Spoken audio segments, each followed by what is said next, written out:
Lundi 6 février, à l'initiative commune du Club de la Presse 83 et du Club Orfeo de l'Opéra de Toulon, plus de 150 personnes ont eu l'occasion de rencontrer dans la magnifique salle Campra le directeur du quotidien Le Monde, Jérôme Fenoglio.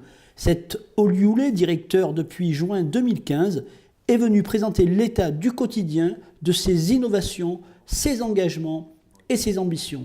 Dans un contexte national et international riche en actualités, au micro d'Info 83, il rappelle les fondements d'une presse indépendante dans une démocratie. La première chose qui est importante, c'est que la presse, effectivement, c'est quelque chose d'important pour le fonctionnement de la démocratie, parce qu'évidemment, il y a une force d'enquête qui permet d'amener à chacun des citoyens des informations qui lui permettent en plus ensuite de se situer dans le débat public. Ça, c'est super important.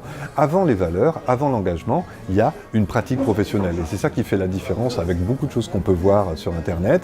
Il y a une pratique professionnelle de la presse. Alors, on s'efforce au monde d'avoir une pratique de grande qualité, toute une série de règles qui font qu'on vérifie nos informations, qu'on les recoupe, qu'on respecte le contradictoire, qu'on sépare les faits des commentaires. Tout ça, ce sont des pratiques qui permettent aussi aux citoyens d'avoir une assurance, d'avoir des informations fiables. Et puis évidemment, les journaux, ils ne sont pas complètement neutres, ils défendent chacun une vision de la société, ils s'engagent chacun sur un certain nombre de combats, sur un certain nombre de valeurs. Certains s'engagent politiquement, à droite, à gauche. Au monde aujourd'hui, on est vraiment calé sur un certain nombre de valeurs très importantes. On est un journal qui depuis toujours a été tourné vers l'international, donc on traite beaucoup de cette actualité-là parce qu'on pense que l'avenir il ne se situe pas dans un repli à l'intérieur de nos frontières, bien au contraire, il se situe toujours vers une ouverture. Les grands problèmes de la modernité, et Dieu sait qu'il y en a, ils se régleront ensemble, pas les uns contre les autres, ça c'est très important. On croit toujours à la construction européenne, même si effectivement elle a eu beaucoup de défauts et qu'il faut revoir beaucoup de choses, on croit encore à cette œuvre-là.